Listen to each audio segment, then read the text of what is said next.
Ugbu a ka anyị gaa n'ihu n'akụkọ ndị nke fọdụrụnụ anyị ji n'aka. Dịka mgbakọta ọnwụ mmadụ nkịtị bụ ndị mba Palestine na-aṅụ bụ nke wetaziri ugbu a na ọ karịgo 12,000 n'ọnụọgụ, ebe ọnụọgụ mmadụ karịrị 2,000 bụ ndị nke ekwuru ka na-efu efu ka ọchịchị mba Palestine ji wee gaa n'ihu wee na-agụkọ mmadụ one ndị nke egbugoro egbu ma kpọkwazie oku ka agba mbọ wetanya bụ ọgụgụ nke a na-anọ na Gaza n'isi njedebe.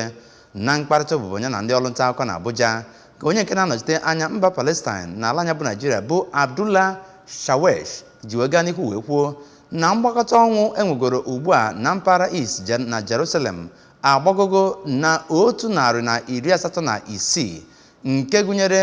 ụmụaka mmadụ 46 ya nakwazi ndị nke nwetara mmerụ ahụ bụ ndị nke ọnụọgụgụ ha ruru 2,240. Onye nta akụkọ anyị bụ Princess Ekwi Ajide ga-ewetara gị akụkọ a.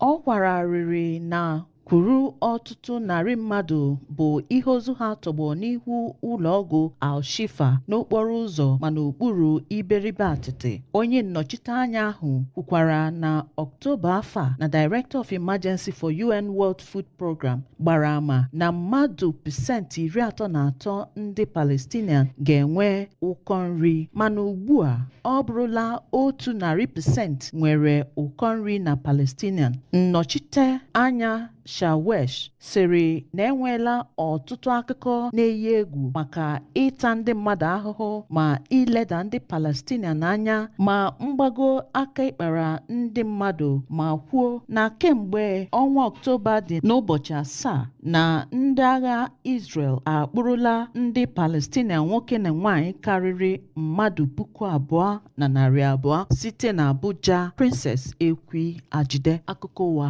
ABS.